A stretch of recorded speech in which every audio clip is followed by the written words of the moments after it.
안녕하세요. 인과추론과 처음 만나는 모든 분들을 위한 다짜고짜 배워보는 인과추론 세션 이제 시작합니다. 네, 안녕하세요. 저는 한국신용데이터에서 CEO 스태프로 일하는 이윤희입니다. 이렇게 저를 소개하면 굉장히 많은 분들께서 CEO 스태프는 어떤 일을 하는 사람이야? 라고 물어보곤 하시는데요. CEO 스태프는 조직의 목표 달성과 CEO의 의사결정을 지원하기 위해 필요한 모든 일을 하는 사람입니다. CEO 아래 조직에서 진행되고 있는 여러 프로젝트나 이니셔티브 현황 우선순위를 관리하고 관련 지표들을 주기적으로 모니터링하고 있습니다. 또 추진 중인 여러 가지 신규 사업에 직접 들어가서 사업을 성장시키기 위해서 필요한 크로스 오퍼레이션 업무를 가리지 않고 또 하고 있습니다. 사실 이렇게 하는 굉장히 많은 일들이 기존에 해봤던 일보다는 새로운 일의 비중이 훨씬 더 높아요. 그래서 저는 스스로를 논리와 데이터를 기반으로 일하는 제너럴리스트라고 정의를 하고 있습니다. 오늘은 CEO 스태프의 옷을 좀 잠깐 벗고 어려운 개념을 빠르게 배워서 또 쉽게 설명할 수 있는 제너럴리스트로서의 재주를 살려서 인과추론 이야기를 해보려고 합니다. 앞으로 10분 동안 인과추론 겉핥기로만 공부를 한번 해봐요. 인과추론을 처음 들어본 또는 통계는 굉장히 어렵고 생소하다고 생각하시는 분들 대상으로 인과추론이 대체 무엇인지, 인과추론을 제대로 이해하기 위해서 알아야 되는 통계 지식은 또 무엇인지, 그리고 인과추론이 어떻게 활용되는지 쉽게 설명을 드리도록 하겠습니다. 오늘 팝콘에서 제 발표 뒤에도 여러 인과추론 관련 양질의 세션들이 준비가 되어 있습니다. 이번 발표에서 떡밥을 좀 잘 들어보시고 이후에 진행되는 발표도 즐겁게 들으실 수 있기를 바라면서 서론이 조금 길었지만 이제 정말 본격적인 인과추론 이야기를 시작해 보도록 하겠습니다. 인과추론이 무엇인지 정확하게 이해할 수 있도록 상대적인 개념들과 비교를 해볼게요. 우선은 많이 들어보셨을 상관관계와 인과관계를 비교해 보겠습니다. 중간에 위치한 그래프는 2006년부터 2018년까지 맥도날드 점포 수와 소비자 물가 지수 추이를 함께 보여주고 있는데요. 이 그래프를 보고 맥도날드 점포가 많아질수록 물가가 상승하는구나. 또는 물가가 상승할수록 맥도날드 점포가 많아지는구나. 이렇게 말한다면 이거는 맥도날드 점포 수와 물가 지수 간의 상관관계, 그 중에서도 양의 상관관계가 있다고 말하는 거예요. 근데 만약에 어떤 사람이 이 그래프를 보고 야, 맥도날드 점포가 많아져가지고 물가가 상승한 거잖아 라고 말한다면 그 사람은 물가 지수를 높인 원인이 맥도날드라고 해석을 하고 있는 거예요. 이처럼 상관관계는 두 가지 데이터가 서로 유기적으로 움직이는 경우를 이야기를 하는 거고요. 반면에 인과관계는 두 가지 데이터 간에 어떤 건 원인, 어떤 건 결과, 이런 인과관계가 있다라는 거를 상정을 합니다. 그렇기 때문에 상관관계는 인과관계가 아니다라고 얘기를 하는 거예요. 이 이유는 첫 번째로 상관관계와 인과관계를 얘기하는 데 있어 가지고 원인과 결과 외에 다른 요인이 영향을 미쳤을 수가 있어요. 앞에 예시를 다시 가져와서 설명을 드려보면 상식적으로 물가가 오르는 이유에 엄청나게 많은 요인이 복잡하게 결합이 되어 있죠. 수요 증가, 공급의 감소, 생산비나 원자재 가격이 상승을 했을 수도 있고요. 유통 구조 때문에 물가가 오르는 영향도 있을 거예요. 근데 이런 요인을 고려하지 않고 단순히 맥도날드 점포 수와 물가 지수만 비교하는 거는 아무 의미가 없는 정보입니다. 두 번째는 인과관계가 우리가 생각한 거랑 아예 반대일 수가 있어요. 앞에서는 제가 맥도날드 점포가 많아져 가지고 물가가 상승했다라는 해석을 말씀을 드렸는데요. 반대로 물가가 상승했기 때문에 맥도날드 점포가 많아졌을 가능성도 있겠죠. 맥도날드 점포 수와 물가 지수 추이 두 가지 데이터 추이만 보고는 인과관계가 어떻게 형성되었는지 명확하게 판단할 수가 없습니다. 이어서는 예측과 추론 두 가지를 비교해 보도록 할게요. 뭐 대충 생각해 보면 예측과 추론 모두 잘 모르는 걸 맞추는 거 아닌가 싶은데요. 두 가지의 목적이 조금 다릅니다. 맥도날드 얘기를 조금 많이 한 것 같아서 이번에는 충성 고객을 예시로 들어서 설명을 해 볼게요. 우리가 충성 고객을 예측한다고 이야기하면 어떤 사람이 충성 고객이 될지 혹은 충성 고객이 몇 명이 될지 이런 정보들을 오차 없이 정확하게 알아내는 게 목적이 됩니다.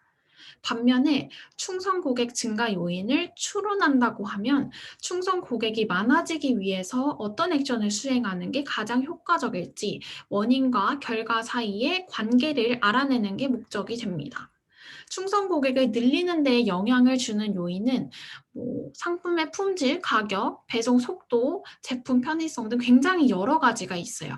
그중에서 영향을 크게 미치는 요인이 어떤 건지 알아야 효과적인 전략을 수립할 수 있겠죠. 그리고 어떤 요인이 충성 고객 양성에 얼마나 기여하는지 정량적으로까지 표현이 될 수 있다면 더 좋을 거예요. 이런 의사결정을 가능하게 만들어주는 통계적 도구가 바로 추론입니다. 인과관계 파악이 중요한 이유는 인과관계를 아는 것이 사업의 액션과 직접적으로 이어지기 때문이에요. 비행기를 조종하고 싶은데 그림에서처럼 누를 수 있는 버튼이 엄청나게 많이 있다고 생각하면 어떤 버튼을 눌러야 이륙하는지, 방향을 바꾸기 위해서는 어떤 키가 필요한지 이해를 해야겠죠. 인과관계도 마찬가지예요.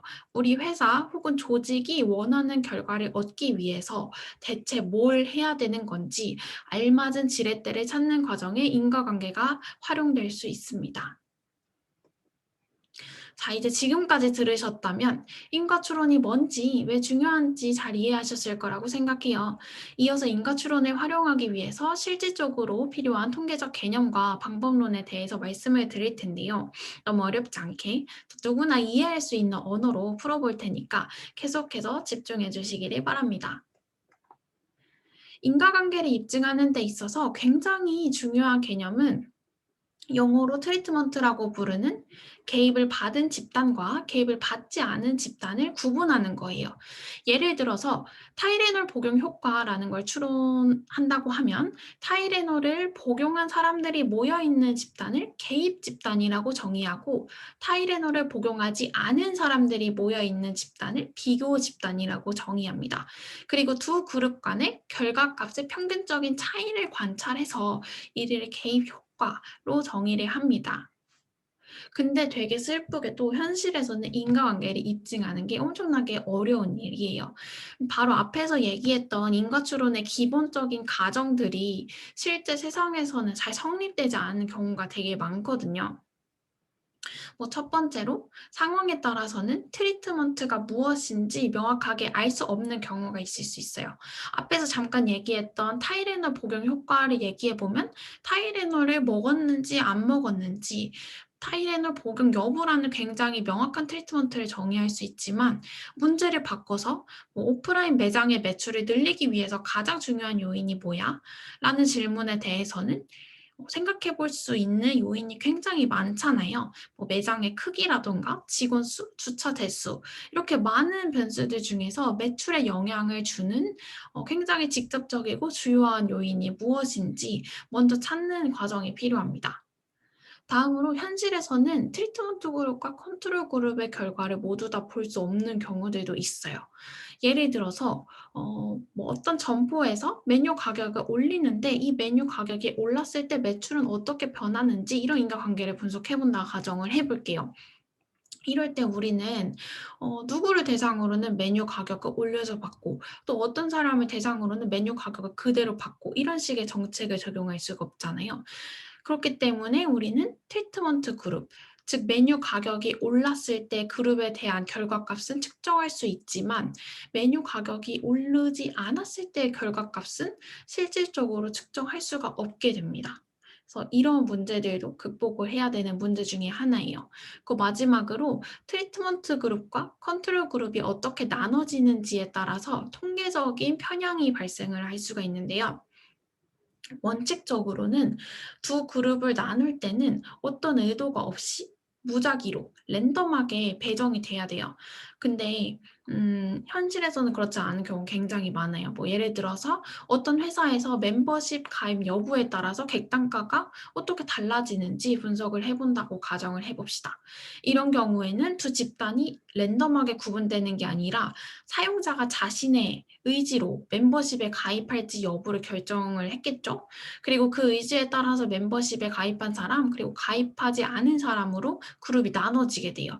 이런 경우에 두 집단은 여러 관점에서 근본적으로 다른 특성을 가지고 있을 가능성이 높습니다. 뭐 예를 들어서 멤버십을 가입한 사용자는 애초에 이 서비스가 너무 좋아서 '나 이 서비스를 열심히 쓸래.' 이런 마음을 가지고 멤버십을 가입을 했겠죠. 이런 상황을 고려하면 멤버십 가입하면 사용자 구매 금액이 높아집니다. 이런 인과관계가 도출이 되더라도 이게 실질적으로 성립한다고 보기가 어려워요. 다행히 통계학에서는 이렇게 얘기한 몇 가지 뭐 여러 가지 제약 사항들을 극복할 수 있도록 다양한 방법론을 제시하고 있습니다. 바로 다음 장에서 한 개씩 소개를 드릴게요. 짠. 인과 추론을 위해 사용되는 여러 방법론이 한눈에 정리되어 있습니다.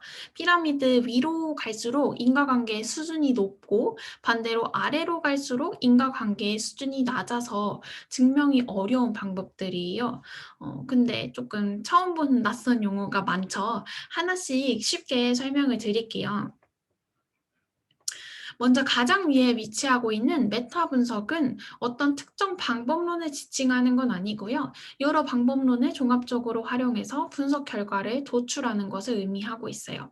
다음으로 무작위 비교 실험은 트리트먼트 그룹과 컨트롤 그룹을 임의로 나누고 여타 조건들이 굉장히 잘 통제된 상태에서 트리트먼트 그룹을 적용했을 때에 따른 결과를 관찰하는 방법이에요. 아마 많이 아시겠지만 IT 서비스들에서 활용을 하는 A/B 테스트가 RCT라고 줄여 부르는 무작위 비교 실험에 해당합니다. 그리고 바로 아래에 위치하고 있는 커사이 익스페리먼트 준 실험은 위에서처럼 트리트먼트 적용과 그룹 구분을 내가 의도한 대로 통제할 수 없을 때 사용하는 방법론이에요. 쉽게 말하면 A/B 테스트를 못하는 환경에서 인과관계를 추론하는 거죠. 여러 통계적인 가설을 적용해서 실험을 설계하고 진행하지는 못하지만 실험과 유사한 상황을 역으로 찾아내서 분석하는 방법입니다. 아마 이 얘기를 들으면 많은 실무자분들께서 혹하실 것 같은데요. 준 실험 안에도 여러 가지 방법론이 있어요. 그중 한 가지를 이따가 뒤에서 조금 더 자세히 설명드리도록 하겠습니다. 다음으로 도구 변수는 준 실험이 어려운 환경에서 활용할 수 있는 방법인데요. 인과관계 추정에 방해가 되는 변수의 영향을 끊어내기 위해서 사용합니다. 다음으로 아래에 있는 리그레션, 회귀 분석은 변수들 간의 관계를 확률적인 수식으로 표현한 모형이에요. 그래서 화면에 보이고 있는 그 수식 끝에 붙어 있는 꼭다리가 5차례 나타내고 있고요. 어, 여러 가지 데이터를 분석해서 추정하고자 하는 결과값을 설명하는 일종의 공식을 만들어내는 방법이 회귀 분석입니다. 그리고 마지막으로 디자인드 리그레션은 회귀 분석을 할 때 발생할 수 있는 뭐 여러 가지 변수를 선택하는 문제를 해결하기 위해서 고안된 방법인데요. 조금 복잡한 내용이라서 오늘은 간단히 개정판 회귀 분석 정도로 마무리하고 넘어가겠습니다. 아까 말씀을 드렸던 것처럼 준실험 방법론에 대해서 조금만 더 알아볼게요. 준실험 분석에도 문제 정의에 따라서 굉장히 다양한 도구가 있습니다. 그 중에서도 RD 디자인이라고 불리는 회귀 불연속 설계법을 소개합니다. 이름이 조금 많이 어렵죠. 네, RD 디자인은 정책이나 또 전략적 의사결정으로 인해서 데이터의 경계선이 생기는 경우 데이터의 불연속을 활용해서 인과 효과를 측정하는 방법론이에요. 그림을 보면 쉽게 이해가 되는데 왼쪽에서처럼 0을 기준으로 데이터의 컷오프, 경계가 생기는 경우에 해당 경계선 근처에서 자연스럽게 컨트롤 그룹과 트리트먼트 그룹이 나누어지는 것과 같은 효과가 나타나요. 그리고 오른쪽 그림에서 보이듯이 실제로는 경계선이 지나서 컨트롤 그룹의 데이터가 존재하지는 않지만 컨트롤 그룹의 데이터 추이에 변화가 없이 이어진다라고 가정을 하고 두 그룹을 비교해서 인과 효과를 추론해내는 거예요. 조금 더 명확하게 이해할 수 있게 몇 가지 연구 사례를 말씀을 드릴게요. 첫 번째로 왼쪽은 미국에서 연령 기반으로 제공하는 암 검진 가이드라인의 효익을 분석한 연구인데요. 이 그래프를 보면 여성의 유방암 검진 사례를 보일 수 있는데 국가에서 검진을 권장하고 있는 40세를 딱 경계로 유방암 검사율이 109% 그리고 유방암 진단율은 50%가 증가했다고 합니다. 그래서 40세를 기준점으로 데이터에 경계가 생기는 게 확실히 드러나고 있죠. 또 오른쪽은 미국 명문 주립대 진학이 소득에 미치는 영향을 분석한 연구인데요. 마찬가지로 SAT 입학 성적을 기준으로 발생하는 컷오프를 활용해서 대학 졸업 이후의 소득 차이를 분석하고 있습니다. 이렇게 몇 개의 그래프를 보셨으니까 RD 디자인이 어떤 개념을 활용하고 있는지 감이 조금 오셨을 것 같아요. 통계 패키지나 실제 데이터를 활용한 분석 방법, 또 더 많은 케이스가 궁금하신 분들은 구글 검색창에 Regression Discontinuity Practice를 검색해 보시기를 추천드립니다. 이어서 다음 장에서는 조금 더 실무적인 비즈니스 사례를 짧게 이야기해 볼게요. 오늘 발표의 마지막, 넷플릭스에서는 인과 추론을 어떻게 활용하고 있는지 앞서 계속 이론 중심으로 설명을 드리다 보니까 마지막에는 복습 차원에서 조금 더 실용적인 사례를 간단히 말씀을 드리겠습니다. 먼저 기억나시겠지만 앞에 피라미드 그림이 있던 장에서 A/B 테스트로 많이 알려져 있는 무작위 비교 실험이 굉장히 수준이 높은 인과추론 방법이라는 말씀을 드렸었어요. 근데 그럼에도 불구하고 넷플릭스에서 A/B 테스트가 아닌 준 실험을 활용하는 경우가 많다고 합니다. 먼저 첫 번째 이유는 기술적인 한계 때문에 개별 사용자를 대상으로 무작위 배정을 실행할 수 없는 경우가 있어요. 그리고 다음으로는 기술적으로는 A/B 테스트를 할 수 있지만 이 테스트 환경 밖에서 다른 변수들이 또 개입할 여지가 있을 때는 A/B 테스트를 실행할 수가 없습니다. 실행을 한다고 하더라도 트리트먼트 효과를 증명할 수가 없게 돼요. 예를 들어서 대중매체를 통해서 알 수 없는 범위의 사람들에게 뭐 어떤 정보가 전달이 되는 경우나 아니면 반대로 특정 개인에게만 적용되는 추천 시스템이 중간에 개입이 되는 경우, 또 시스템적으로는 통제할 수 없는 뭐 사용자와 사용자 사이의 구전으로 어떤 정보가 전달이 된다든지 이런 변수들이 완벽하게 통제할 수가 없기 때문에 우리는 인과관계를 확인하고 싶어도 모든 경우를 실험으로 통제하고 비교해 볼 수가 없습니다. 넷플릭스에서 운영하고 있는 넷플릭스 리서치 사이트를 방문해 보시면 굉장히 여러 가지 데이터와 분석 기술을 활용한 사례들이 소개가 되어 있는데요. 오늘은 그 중에서도 5개 광고를 통해서 신규 가입이 얼마나 일어나고 있는지 효과를 분석한 사례를 소개해 드릴게요. 5개 광고의 경우에는 누가 이 광고를 봤는지 혹은 보지 않았는지 그리고 광고를 뭐 본 사람이나 안 본 사람이 회원가입을 했는지 이런 정보들을 전혀 알 수가 없어요. 그래서 앞에서 여러 번 말씀드렸지만 트리트먼트 그룹과 컨트롤 그룹을 아예 나눌 수가 없습니다. 그래서 넷플릭스는 한 사람 한 사람 대상으로 트리트먼트 그룹과 컨트롤 그룹을 나누는 대신 아예 지역을 통째로 나눠버렸어요. 그래서 5개 광고를 실시한 지역의 신규 가입 회원 추이, 그리고 5개 광고를 전혀 실시하지 않은 지역의 신규 회원 가입 추이를 비교한 거예요. 물론 이런 비교가 성립을 하기 위해서는 각 지역에서 해당 기간 동안 별도로 진행한 대형 프로모션 같은 신규 가입에 영향을 줄 만한 이벤트가 진행되지 않았다는 가정이 있어야 되는데요. 그런 가정들까지 고려를 해서 우측 그래프 중간중간 보면 데이터가 이제 끊겨 있는 지점들이 있는데 특정 이벤트나 예외 사항들을 분석해서 제외 처리해 준 것들을 볼 수 있습니다.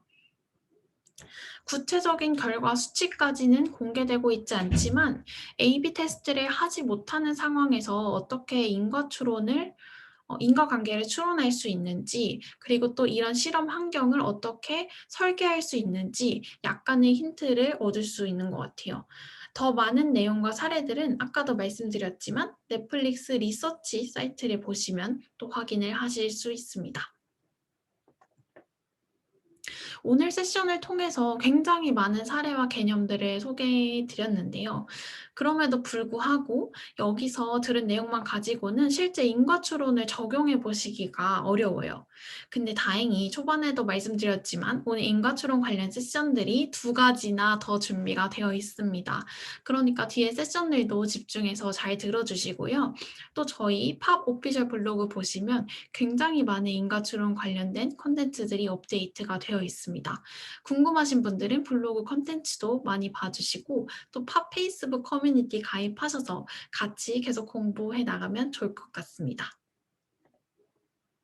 지금까지 다짜고짜 배워보는 인과추론 발표를 진행한 이윤희였습니다. 궁금한 점은 팝콘 진행 시간 동안 질문 주시고요. 또 개인 SNS 등을 통해서 연락 주셔도 좋습니다. 긴 시간 발표 들어주셔서 감사합니다.